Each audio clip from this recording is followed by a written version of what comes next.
Hi, welcome to Fluketronic.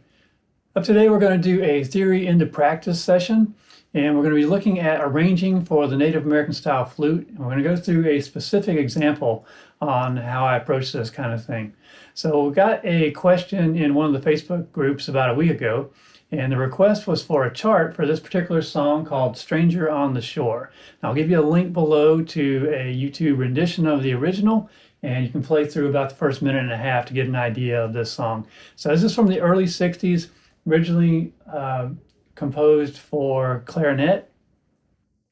And backing is a little bit cheesy by today's standards, so we'll see if we can jazz that up a little bit at the end. We'll see about that.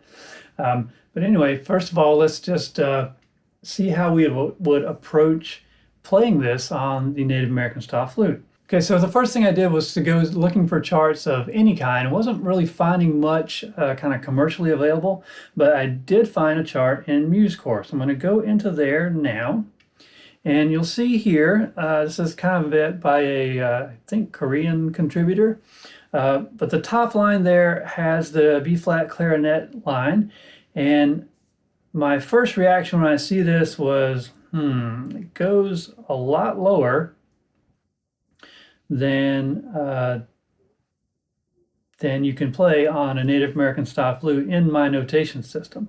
So the low note there at measure 8 goes all the way down to an F, and we're on B-flat clarinet, which is a transposing instrument. If you try to play along with the track, it's actually, that low note is actually an E-flat, so you would need an E-flat flute to play that.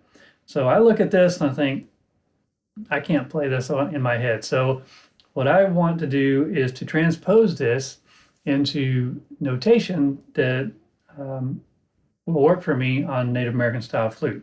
So what I did here is I'm going to use the export to MIDI function. I won't go through all the steps here, but I'm going to export to MIDI so I can play with this in my notation program, which is Notion. So I'm going to pull this into Notion and original, right.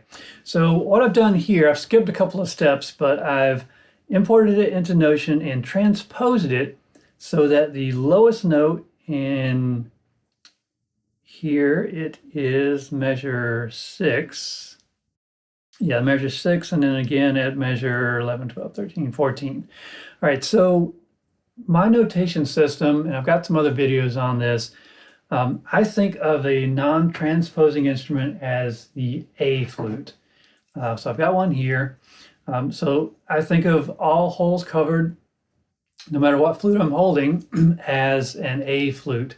And the reason for that is that it fits on the chart pretty well. You just have the one ledger line, 2 ledger lines, I guess, at the bottom. And it fits a lot of popular music that you'll find in, say, jazz play-along books or classical scores or anything. So it fits the things that I want to play a lot better than something like the Nakai tab system. But at the end, this particular request was for Nakai tab, and we'll kind of cover how that happens too. So anyway, now I put the low note at A, and I can start to see, can I play this on the Native American style flute? And I look at this, and if you think about the range of the flute, I can go from that low A to the octave A, and then up to the C above that. So see if I can show you that. So here's low A, octave A, here's the low C, and then the octave C. So that's really the highest I can play, is that C note. So if we go back to the chart, I can see that I'm in trouble already, because measure 7 goes up to a C sharp, quite a few C sharps if you look through here. And then if you go down to the 16, 17, 18, 19, so this is back up a little bit. So this is kind of an A, song structure. So that the B section starts there at measure 19, and you can see there it goes all the way up to a high E. So that is the high note. If you kind of scan across the top here, you've got an E, you've got C sharps, you even got a D sharp there around measure 24. So you can see this goes way too high to play on a Native American style flute. So what are we going to do about that? You got to do something with those notes. So let's look at two ways to deal with that. So one way, let's say we want to keep that low end and deal with the high parts. So I'm going to show you side by side, or top and bottom here, a couple of techniques. So in this view, what I've done with that top C sharp is just push it down to the lower octave and make that a low C sharp. And when I do that, everything kind of fits down through measure 15.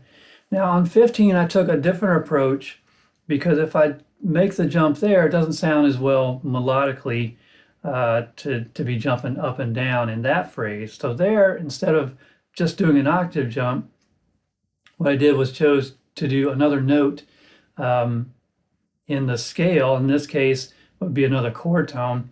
So I chose the A instead of the C sharp. So that's kind of just in general what you have to do when the song doesn't fit the scale. You got to pick a different note that kind of matches. So that's really how you do the adaptation. Now, in that high part, starting on measure 19, what I've done there is take the whole phrase down an octave. So instead of starting on the high A, going above the roof there to the high E, I'm going to start on the low A and do it that way. So I won't go through all the detail there. We will do some playing samples here in a minute. If you want to jump to those, that's fine. I'll give you links in the bottom. So let me look at the other idea. Let's say that middle phrase, you wanted to keep the high end. So the other thing you can do is let's transpose so that the high note is no higher than that C, that high C. So you can look here at measure 19. If I adjust things so that that note is a C, what does that do to the rest of the arrangement? And what it does is it's going to push some things off the bottom of the flute, right? So there, way back up in measure 5, I'm not going to be able to play the high and the low on the same flute. So if I play the high end, that means the low end has to be modified a bit. So that's what's happening there in measure 5. And I will give you links to all these PDFs so you can kind of study these or play through them at your leisure. As I said, the request was for Nakai tab. So let me just put here my low chart, keeping the low and translating that into Nakai tab. Basically, all you have to do for Nakai is you make your low note the F sharp and you change your key signature to 4 sharps. So that's what I did there, was to take my notation line, transpose it with those 2 rules. So if you're used to Nakai tab, you can use that if that works for you. And that's pretty much it. So so let me go back now. Let's try some playing samples. Let's do a quick recording of the high and the low charts and see which one we like better. So the first time we're going to do the keep low chart. So the first phrase is going to be all good, and then we'll kind of see what happens when we get to the high part. All right, so here we go.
Okay, that's pretty good. Again, it's not exactly like the original because we have to account for the range on the flute, but I think that's a pretty good rendition. So now let's go to the high chart. So when we go to that B section, that's going to sound more authentic, and we'll have to make some accommodations in the first section. So let's see how that goes. Now, another thing to mention here is that this isn't going to be the same key, right? So if I'm playing high on the flute, I'm actually in a different key. So it's going to start here.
Okay, messed up once at the end there.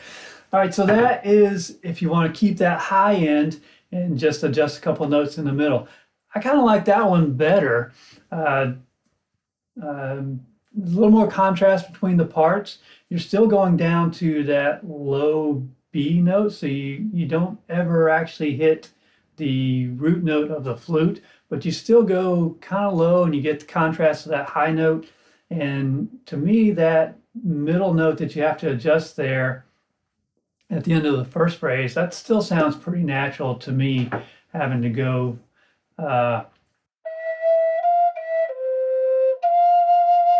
up to that F instead of down to what would be off the bottom of the flute F. That still sounds pretty natural to me. So I think for my full arrangement, I'm going to use the keep high version, but you can decide which one you like, low or high. Another option is you could use two flutes for the two parts. Am I going to do that? I don't know. I might try that. But if you wanted to keep, obviously, if you wanted to play low and high, you would use two flutes in different keys to get the entire range of that arrangement. So anyway, that's kind of the process that I go through for these kinds of exercises. And yeah, so I think that's all for the lesson today, and I'll come back here in just a few moments and see if we can get a full arrangement of this song. So thanks for watching, and we'll catch you next time.